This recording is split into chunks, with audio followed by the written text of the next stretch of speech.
I'm live. A lot to talk about today. Going to talk about, we had a tech disaster at the studio today. I'll deal with that in a second. I want to talk about Steve Bannon and Cpac. I want to talk about new Trump-related polls next week on the show. There's a hilarious coffee controversy and a lot of other stuff going on. So I'll give people a second to connect. Make sure to say hello in the chat. Also, make sure that you are getting notifications for when I go live. In order to do this, there's sort of like a bell icon you can press and say notify me when this channel puts out new videos, is live, etc., etc. Okay, so as people trickle in, I'll tell you about the tech disaster that we had today. Total utter disaster at the studio. Basically I'd say like every 3 months there's some kind of a tech disaster. And the daily production of the show, in order for it to happen correctly, things need to go off without a hitch, because we've got a schedule every day, and we've got pre-production, and then the interview and production and exporting and videos, uploading, all this different stuff. So in order to do something, it doesn't even matter. It's too complicated to explain. Long story short, we use Adobe Premiere for editing the show. And yesterday, after the day's production was over, we upgraded to the latest version of Adobe Premiere, okay? And we needed to make that upgrade in order to do a couple of new things. So the upgrade went fine. We get into the studio today. It all seems to be working fine, but we realize that what's called Adobe Media Encoder, which is, it's not really part of Adobe Premiere, but it's used in concert with Adobe Premiere, is not the exporter piece of the software was not updated correctly. A feature was working incorrectly. Okay, so long story short, we taped the show because we had to move on with the day. We had a show to tape, and then we had to get Adobe support to remote into our computer. It took about an hour to get problem one resolved, and we thought, okay, we're beyond it. We're delayed an hour today, but that's still okay. We build in more than an hour of sort of leeway into the day's schedule. And then there was like a second issue where we thought everything was working fine. We exported our video files, opened them up, and they were black. It looked like everything was working fine, but there was no video. So back to remote Adobe support, which to their credit is very good. They take control of your computer and fix the issue, and then you move on. So we're still now, like the YouTube clips were a little bit late getting up today, and our affiliates are getting the show a little bit later than normal, although I think it should still be okay. And this happens like every 3 months. And you deal with it, I mean, we have tremendous people working for us. We've got the best people around us, and we're working it out. Okay, so that went on. Hi to everybody who's strolling into the live stream. Remember, if you're not subscribed to the channel, please subscribe. I assume most people are here because they're subscribed and they were notified that we're live.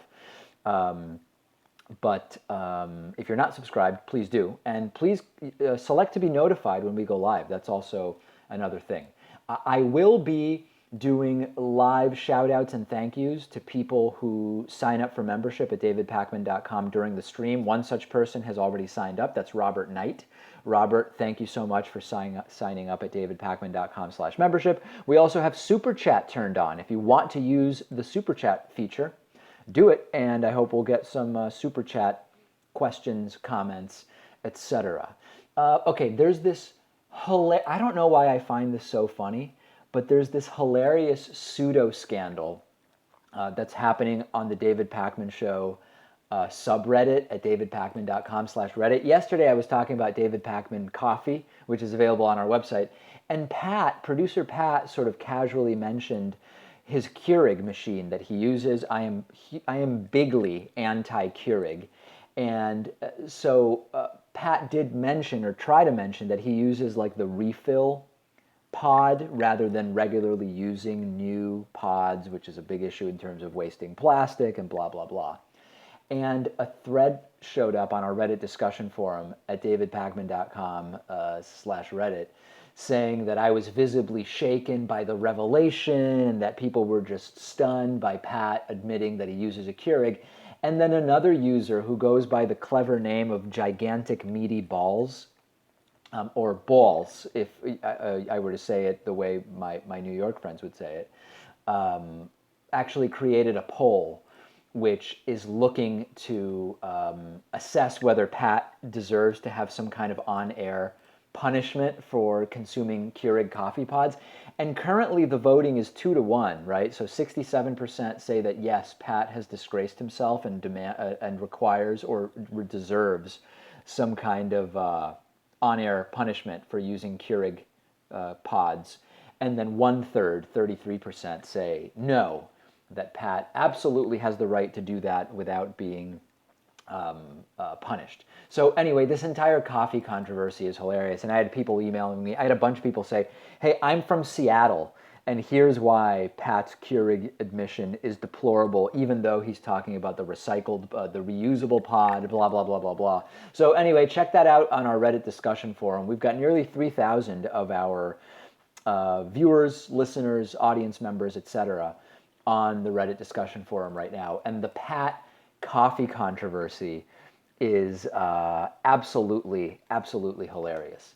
A big thank you to Linda Chapman, who just signed up at davidpakman.com/membership. Membership is the #1 funding source for the show. We do have a coupon code. It's IVoted17, and that gets you a huge, I should say, 40% discount off of membership. And I say, hey, if you want the discount, take it. We want as many people buying in to what we're doing at any level. Don't pay full price. Use the coupon code IVoted17, and I'll be doing, continuing to do live thank yous and shout outs during the show. Okay, there's a Mother Jones article. Now already when I say Mother Jones, some people will say, oh, Mother Jones. You know the term they'll use. Blank news, that's the popular one right now. But Mother Jones has actually done pretty well with their revelations, investigations into not just Donald Trump, but a number of different politicians. And they have a story out dated today at 6 a.m. by Russ Choma, and it's called Donald Trump's Mystery 50 million or more loan. And it's pointing out to a number of loans that are coming from an undisclosed, a mystery donor. It's unclear who the lender is. And Trump owes Chicago Unit Acquisition LLC. Trump owns Chicago Unit Acquisition LLC. The LLC is owed $50 million or more by Trump. So the question here is, why is a Trump-owned firm that has a 50 million plus note from Trump not worth anything? Because on the disclosures we've seen from Donald Trump, this firm is listed as not worth anything. And the answer to this could be that that business, that LLC, has its own debts which cancel out its value. And then the question is, well, who holds that debt? Who holds that $50 million debt in this LLC that is negating the asset's value such that Trump is reporting it as not having any value? And this is an investigation that's going on. There's all sorts of on-record data about interest that is being paid related to this LLC. So it's very, very strange. Mother Jones is looking into it. We're going to talk about it on the Monday show, and it is yet another one of those concerns about Donald Trump's finances. We've already got two people that I've had to ban, one who called me a cuck Jew. Listen, if you want to troll under the radar, either call me a cuck or call me a Jew, but when you go cuck Jew, it attracts so much attention that you're gonna end up getting yourself blocked. For our members who are asking about why the full show, the full commercial-free show, which is a daily member benefit, why that hasn't been uploaded yet, there's a very specific reason why it hasn't been uploaded, which is that at the beginning of the show I mentioned we had a big tech disaster today. And this has basically delayed us about an hour and a half. And so everything is about an hour and a half behind or a little bit more. We're getting today's show out to our radio affiliates, to our TV affiliates, et cetera, et cetera. And so the members show is a little bit delayed. Emails are flooding in asking about it, but it's going to be back on. We'll be caught up hopefully soon within the next half hour to 45 minutes. All right, big thank you to Wesley Smoke. Wesley Smoke, who just signed up at davidpakman.com/membership using the coupon code I voted 17. That gets you a 40% off. Members get the daily show as one long video with no commercials.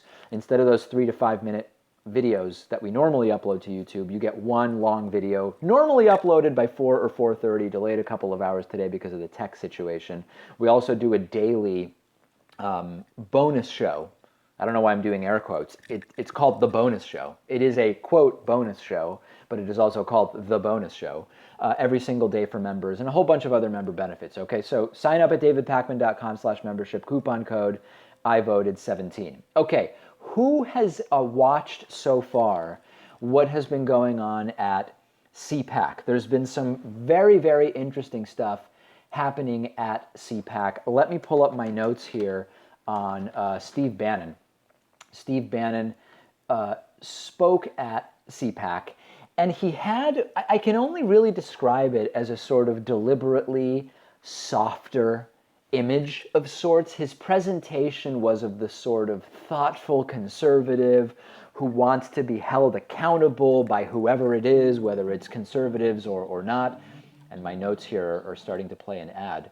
And I found the entire thing really pretty interesting because Bannon is sort of framing himself as the guy who has come to power at a key moment in American history, which is not wrong, but the reason it's a key moment is because of the guy Bannon helped get elected. In other words, it would not be as key of a moment. We'd be dealing with significant issues, technological, automation and destruction of jobs, climate change. Like, we would be dealing with important stuff even if Trump weren't the president. But the reason engagement is higher than ever, we just had poll results on today's show from our website of whether people are finding themselves more or less involved with politics since Trump was elected.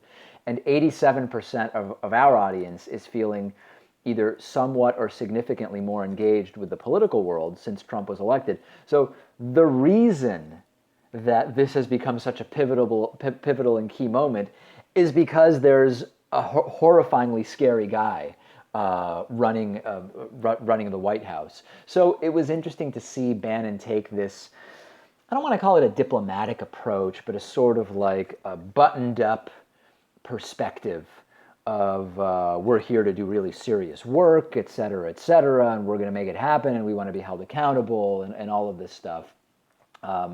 And he also touted non-accomplishments of Donald Trump. I've talked about this before.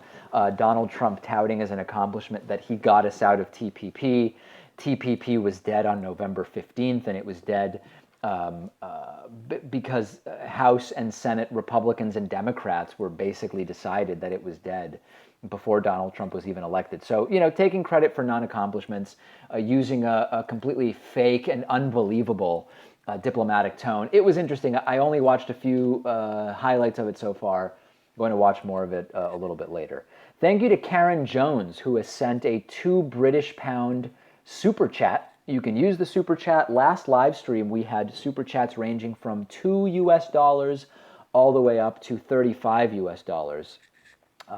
And it's available. It is absolutely available there to you. Okay. I talked on the show today about some of the new data regarding Donald Trump's not only approval, but what percentage of people believe that he's a strong leader. And this is really, really interesting to me because Donald Trump's big selling point as a candidate, I don't think it was a good selling point, was that he is a good business person and a leader, blah, blah, blah, blah, blah. Of course, we have no reason to think that good business people make good presidents. In fact, we don't have any evidence to suggest that that's the case. But Trump would tout how, as a leader, even if you don't agree with him, he's going to be a strong leader. And increasingly Americans don't think he's a strong leader. He's down 18 points in side-by-side, same methodology, Quinnipiac polls from right after the election to now. He has lost 18 points in terms of the percentage of the population that thinks he's a strong leader. And he's not a strong leader. I made the case today on the show, and we have a story going up at, I'm not sure, I'm trying to look here at exactly what time. It'll be up on YouTube soon. Trump is a weak leader. That's what's going on. And if you look at what George W. Bush, it's amazing how many times I've actually praised George W. Bush since the inauguration of Donald Trump, but I've done it a few times. George W. Bush, I didn't like what he had accomplished, but he had done a lot more during his first month as president than what Donald Trump has done so far. He had put out his tax plan and was ready to actually make it legislation. Barack Obama, at this point in time, had already done the stimulus package, the Lilly Ledbetter Fair Pay Act, and the program that expanded children's health care.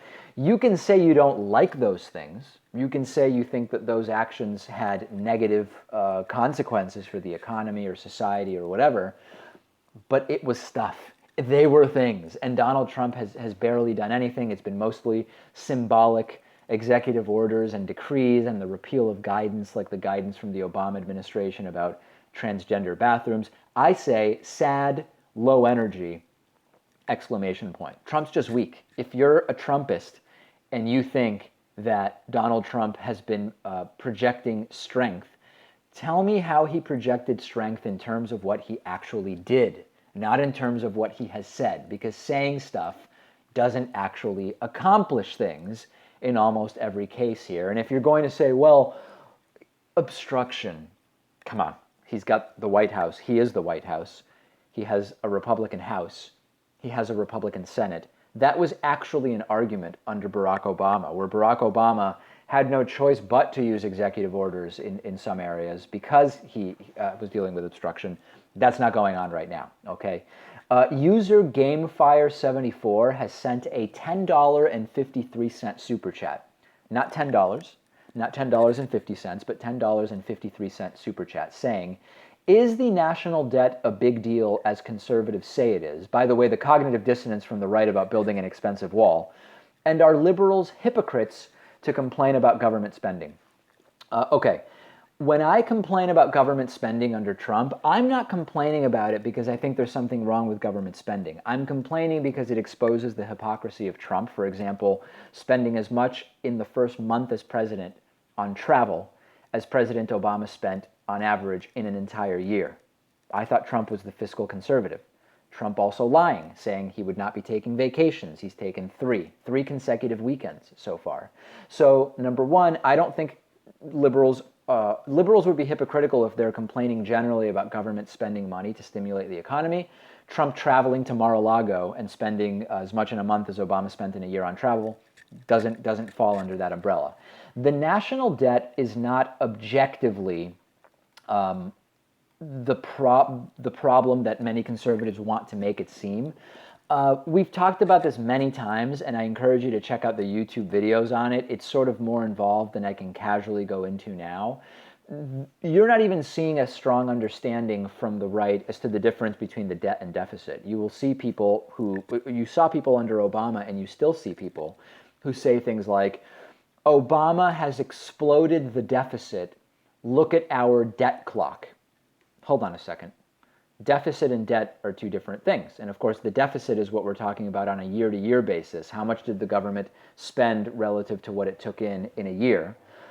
And then the total debt is different. You can reduce the deficit on a year-over-year basis, but it still is more than zero, so your total debt goes up. Anyway, this is probably a dumb explanation in the sense that you either already understand this or you're not going to because I explain it to you. But anyway, I have a video explaining the difference between debt and deficit. So complicated issue in some ways, less complicated issue in other ways. But objectively speaking, just complaining about the debt is not really a good political critique unless you can actually connect it to specific ways in which it's bad for the economy. Okay. Paul W. sending a $5 super chat saying, please keep the pressure on Trump. It's having an effect. Believe me, we're going to keep the pressure on. And the more of our stories that go viral, the better we're able to better we're able to do that. Thank you to Gary Hetzel. Gary Hetzel has just signed up for membership at davidpakman.com/membership. We're not talking about a lot of money here. If you use my coupon code I mentioned, I voted 17, you're talking about just pennies a day, and it's the #1 funding source for our show. Staff salaries are funded by membership. The studio rent is funded by membership. Our connectivity and storage space and ability to provide the show for free to now 200 non-commercial radio and TV stations, as well as free speech TV on DirecTV and Dish Network. It's all funded by membership, okay? So I really appreciate everybody who signed up during the live stream. I'll keep doing thank yous and shout outs. davidpakman.com/membership, and there's a coupon code. Pay full price if it's affordable for you. If it's not, use the coupon code, 40% off. I voted 17. Okay, next week, I want to talk a little bit about next week on the show. We've still got the Friday show tomorrow. We've got phone calls, audience questions, a whole bunch of stuff tomorrow. But next week, we have some really great things lined up. Number one, Monday, we will be speaking to attorney Mike Papantonio.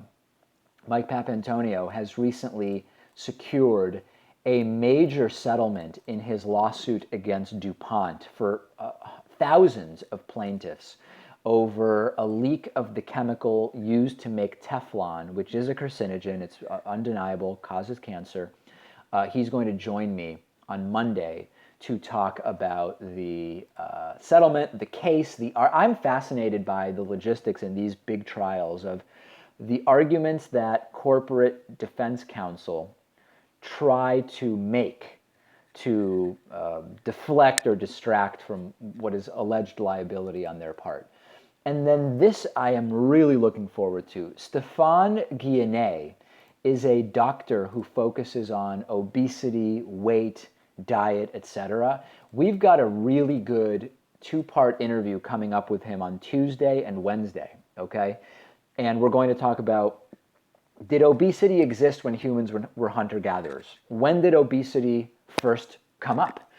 A lot of really, really interesting stuff that we'll be digging into. And then we'll be doing diet myths, so-called superfoods.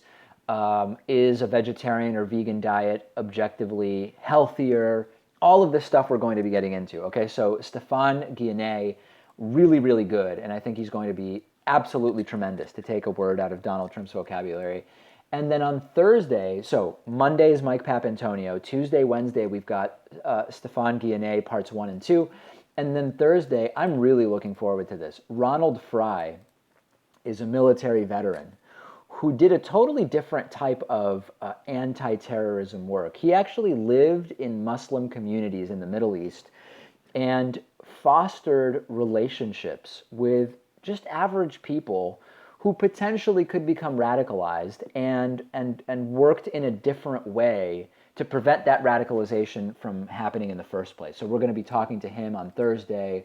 And the number of great interviews that we have set up right now, I can't even count them. I'm not going to go beyond next week because part of it is sometimes interviews get canceled or rescheduled.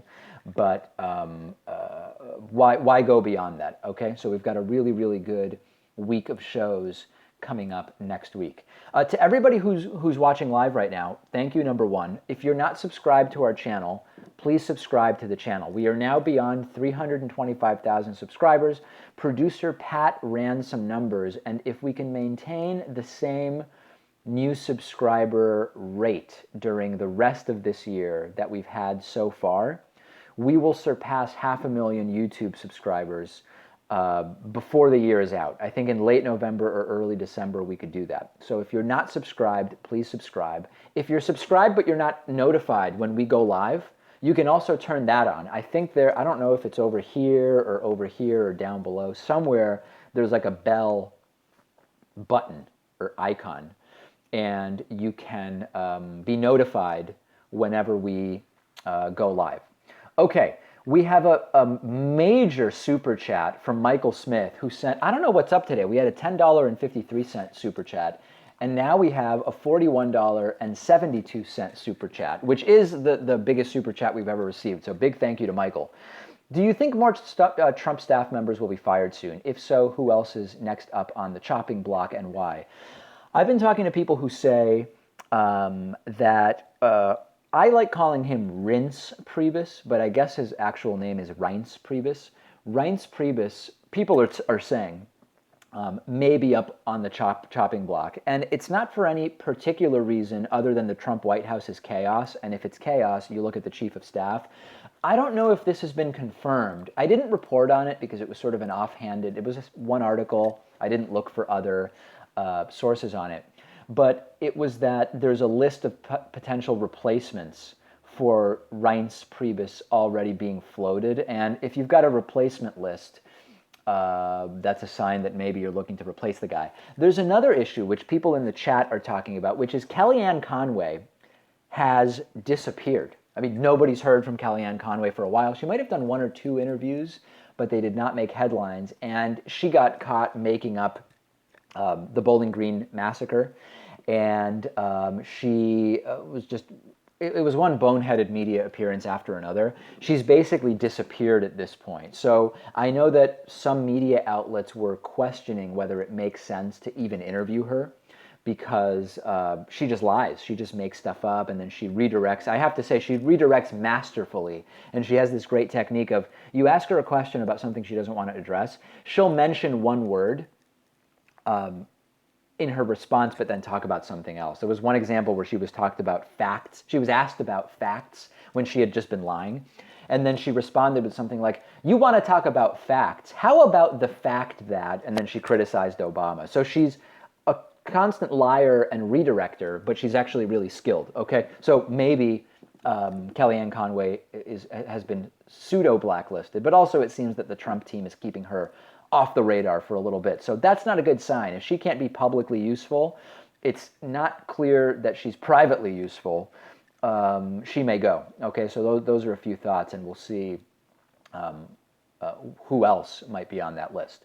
We've got a $10 super chat from 15-year-old Justin Rossman, who says, hey, David, I'm relatively new to politics, only 15, and a big fan of the show. I was wondering if you could elaborate on the reasons why progressives oppose TPP and other free trade deals. I think we have to separate, actually. Great question from Justin. Great that you're involved at age 15. We have to separate free trade deals and TPP. TPP was a corporate power deal. It was being called as a free trade deal, but it was really a pro-corporate boon, which would, number one, lift multinational companies from being subjected to the legal systems of individual countries to those of this sort of arbitration system that is just a big, big corporate boon, because those same corporations would have a say as far as who would be on that arbitration committee. It was a mess, okay? It would strengthen copyright and intellectual property law in a way that would be great for big corporations and bad for consumers. It would weaken environmental restrictions in a way that would be more profitable for big corporations and worse for the environment. So I don't think that we can say in an umbrella fashion that liberals are against free trade deals and TPP for the same reasons. Free trade is a different thing, and the problem with free trade is it's often not really free. And also, anytime we talk about something being free, we have to say, well, you can make something free on paper, but you might be paying for other stuff. Okay, that's one thing.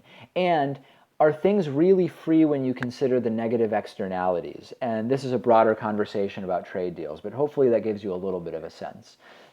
Thank you to Matthew Upchurch, who has just signed up at davidpakman.com/membership. We have a coupon code which gives you 40% off membership. You get all the stuff, you just don't pay as much. That's a pretty good deal. The coupon code is IVoted17. I'm going to get to Chuck Davis's comment. I've been seeing a bunch of stuff scrolling by in the chat about the Israeli-Palestinian conflict. A lot of people like to call me a Zionist, which I find to be a completely meaningless attempt at an ad hominem. Ask me my specific positions about an issue. User Lakers suck. Okay, that's the user's name. Actually asked a good question because it's a specific question about policy.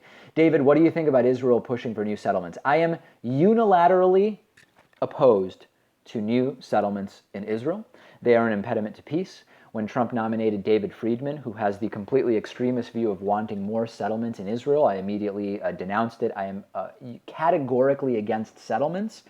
I, from a pragmatic perspective, recognize that if we're going to have real, productive Israeli-Palestinian peace talks, that there is going to have to be some level of a land swap, probably for some of the more established settlements that, practically speaking, are not going to be dismantled. I'm not saying I favor that. I'm taking a pragmatic perspective, which is settlement building needs to stop immediately. Settlements that are small absolutely need to be halted, and people should move out of there. The bigger settlements that have been around for a while, you're probably going to need to do land swaps. Even Yasser Arafat recognized that land swaps would be okay as long as it's equivalent land. You can't take land that's better positioned, so to speak, in a settlement and then offer up for a potential Palestinian state crappy land, okay, for lack of a better term. And we could talk about what that means. So yes, I am completely against settlements in Israel. Okay. Somebody asked if I'm gay. I don't know why it matters. No, I'm not gay. But let me get back to the super chat. Okay. Chuck Davis has now outdone. We had Michael Smith with a $41.72 super chat, which was the new high watermark for a super chat. And now we have Chuck Davis besting that number with a $45 super chat, saying, I am a Trump-supporting conservative who is challenging himself to listen to the other side. I challenge you all to do the same. We're all Americans. We need to improve discourse. Spread the love, y'all. If this is true, it is stunning to me that a Trump-supporting conservative paid $45 just to tell our audience, which is currently 636 people, that they should be open to ideas from the other side. But I'm speechless. I'm without speech. I don't know what else to say. But thank you, Chuck, for that message. Wes Smoke signed up for membership a few minutes ago with the coupon code I voted 17, and now has also sent a $3.14 super chat saying, I just wanted to give you pi. Ah, yes, 3.14, the first 3 digits of pi. Thank you so much, Wes. Really appreciate it. We have a $5 super chat from Zion Trainism, who says, David, what actions need to be made to rebuild the Democratic Party from the ground up and not let corporate Democrats take over? Okay, first of all, I addressed this in pretty significant detail after the election, so we've got a number of different videos that you can look at from November 9th and sort of the couple of weeks following that. I have many thoughts on this. Part of it is the DNC chair. We need to have a DNC chair that understands that. So that's a big thing. And we also need to recognize that Bernie might have won. Bernie might have defeated Trump. I'm not saying Bernie definitely would have. I am only saying that when we talk about 77,000 votes in 3 states that were very close, and you consider the baggage that Hillary Clinton had, it's possible that Bernie Sanders would have won. And we need to be thinking about that in terms of what it means as far as the appetite that left-leaning independents and Democratic voters have right now. I think that the biggest mistake Democrats can make is being Republican light. We're fiscally conservative too, but we still want social programs. Explain why fiscal conservatism, as Republicans see it, is absolutely bogus, and explain how real fiscal conservatism is eliminating the need for social welfare programs by improving the economy through recognizing that trickle-down economics is a total fantasy, right? It needs to be a deeper conversation, and it is absolutely a great question, and it's the right question to be asking right now. Big thank you to Hayden Connor. Hayden Connor just went to davidpakman.com/membership and signed up for membership using the coupon code IVoted17. The coupon code gives you 40% off. You get 100% of the member benefits, including the daily commercial-free TV show, the members-only audio podcast, the daily members-only bonus show, blah, blah, blah, blah, blah. You get 100% of the stuff, but you pay 40% less. So use the coupon code IVoted17. We have a €5 super chat from user Visiting Dublin saying, I was wondering if anyone noticed actually that the letters on Trump's notes in Orlando were huge. A few people sent me links to Trump's notes from the recent rally, and there was really big stuff. It looked like it was written in a Sharpie on the piece of paper. I don't know if anybody's taken a closer look at whether there's anything of interest there. But yeah, I did notice that as I was watching it. By the way, why is Trump holding campaign rallies when there is no campaign? Although from a legal standpoint, Trump actually filed for the beginning of his re-election campaign on Inauguration Day. And that has implications with regard to the ability to raise money and a few other things with regard to the way in which other nonprofits can criticize Donald Trump. That's also impacted by Trump already running for re-election. Okay, people asking about the future of the Republican Party as well in light of Trump. I don't know that I want to address this right now. The future of the Republican Party as we know it is going to depend on what happens to Trump's approval rating in the next, could be 3 months, could be 6 months, could be a year and a half as we close in on the midterm elections. Donald Trump's approval rating has been sort of trickling down a little bit. If it gets too low, you're going to see more Republicans jumping ship. I think that there are probably Republicans that like Trump's policies, and there are definitely Republicans that think Trump is out of his mind. But they're basically willing to, as most corporate politicians are, do what they need to do to get reelected. And if it appears as though denouncing Trump will help them in terms of their 2018 reelection campaigns, then they are going to denounce Trump. If it seems as though staying on the Trump train will help them for their 2018 reelection campaigns, then it's likely that they are going to support Trump. And a lot of it is going to be determined by that. So I think it's too early to say what the future of the Republican Party is at this point. There's no doubt, however, that the election of Trump has absolutely impacted the views of both mainstream parties, Democrats in terms of what can happen to them when someone like Trump runs, and Republicans in terms of how they lost control of their primary and weren't able to push through whoever it was that they wanted to have in there. And at this point, I guess it's hard to be totally sure exactly who that even was. Okay, memberships pouring in, I venture to say. Geraldine Hunt, as well as William McBride, both signing up at davidpakman.com/membership using the coupon code IVoted17.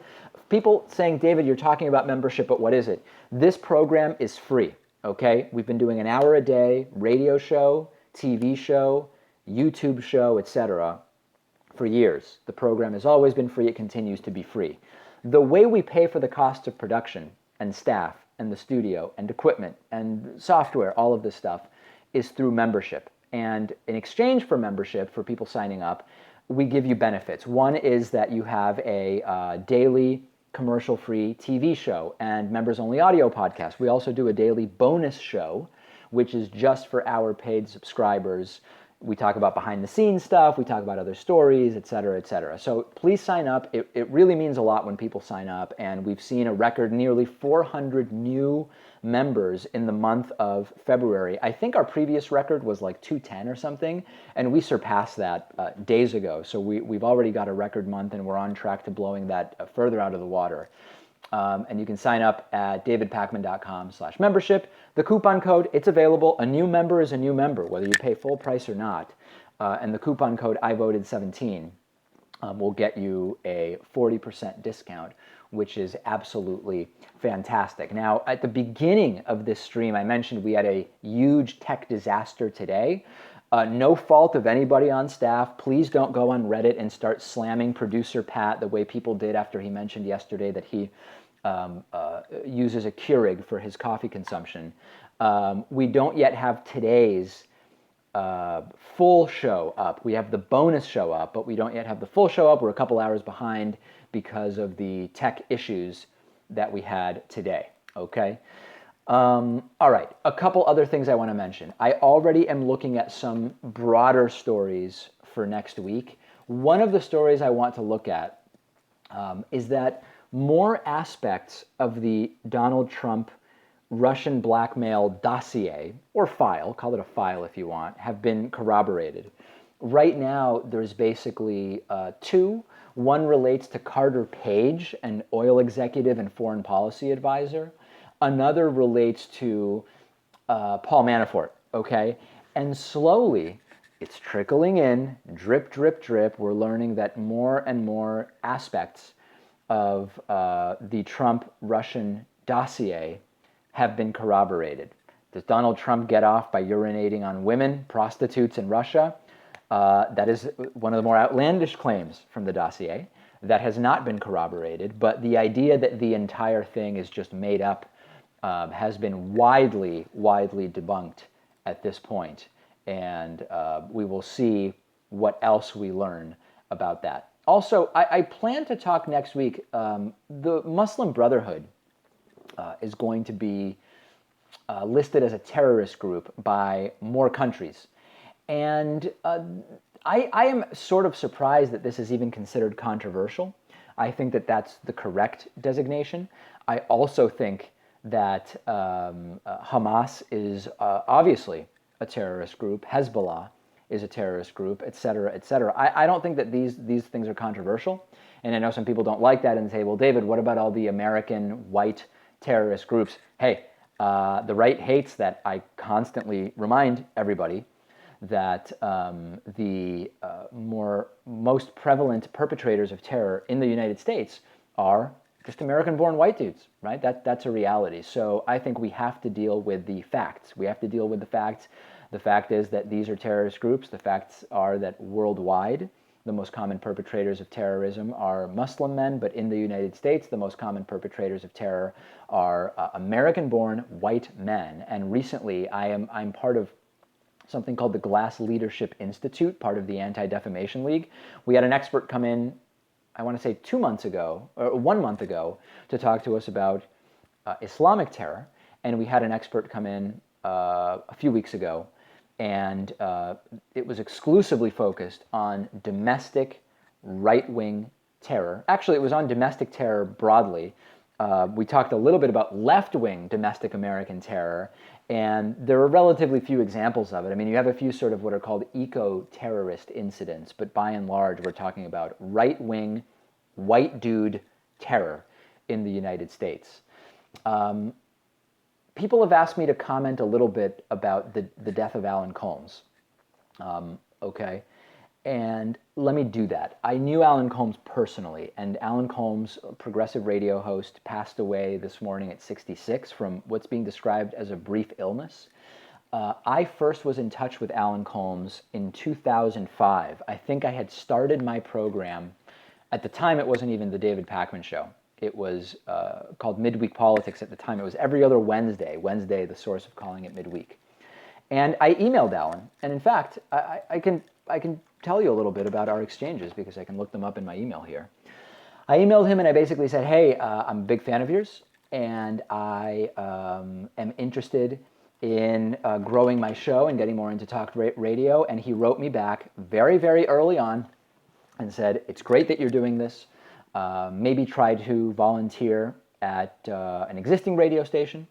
Maybe try to get an internship. Keep doing what you're doing. And then in 2008, I emailed him again and I said, I don't know if you remember me, but I emailed you saying I'm interested in getting into radio, and you gave me some advice, and the show is growing, and I'm so glad. And he wrote me back right away and said, I'm glad that this is what's going on. Congratulations, keep it going. And then in 2013, when I was close to moving to New York City, Alan Colmes actually reached out to me. The YouTube show had gotten popular enough that he was paying some attention to it, and he said, hey, I'm really interested in what you're doing. Are you ever in New York? And I said, I'm moving to New York. Let's get together. And we started a relationship, and I got together with Alan a couple of times. He showed up at my studio. He just came to this tiny studio in Lower Manhattan, and Alan Colmes came over. He brought over his web guy, who also was interested in seeing what my setup was, and we just hung out and chatted. He had me up to his Fox News radio studio and had me on his program. Could not be a nicer guy. We would email back and forth every few months, and most recently we emailed after the election of Trump, and we were just sort of commenting that if there's a silver lining, it's that more progressives are engaged, that we've got to take advantage of the increased engagement to really do what we can with the progressive message. And that was just a few months ago, and I learned today that he had passed away. So it is truly sad. Such a great person, and many of my friends in the radio community and the media community, to say devastated, I think is accurate. And I've been seeing the messages on Facebook, etc. So truly sad. I did not know that Alan Colmes was ill. And sad, very, very sad. Okay, thank you to a few other new members while I've just been chatting here. Okay, I mentioned Hayden Connor. Brooks McFarlane has signed up with the coupon code I voted 17. Carla Grobard signed up with the coupon code I voted 17. Eve Curtis signed up with the coupon code I voted 17, which again gives you 40% off. Rafael Loza Trevino has signed up with the coupon code NO, opting to pay full price, did Rafael. And Michael Smith. Michael Smith also signing up at davidpakman.com/membership. Okay, I saw while I was talking about Alan, a bunch of super chats went by. Matthew Upchurch sent one for $1.75. Who else was in there? Paul W. sent a $5 super chat with hashtag Pakman2020. I was not born in the United States, so I unfortunately cannot run for president. Fortunately or unfortunately, depends on your perspective. Annie K sending a $5 super chat saying, Pakman 2020, please. Thank you for doing what you do. Again, I was not born in the United States, and as a naturalized citizen, I cannot run for president. That's as far up as the chat lets me go right now. If I missed any others, I do apologize. All right, new show tomorrow. I was born in Buenos Aires, Argentina, for people asking. I could run for a different office. I don't know. Might be able to have more impact as a media person. Thanks to everybody who joined me. Use that coupon code. Please sign up. We do depend on your support, and the more support we have, the more live content we could do. Studio tour coming up. Blah, blah, blah, blah, blah. Lots of good stuff. All right. Saludos to everybody asking me to speak Spanish. We'll do another one of these soon.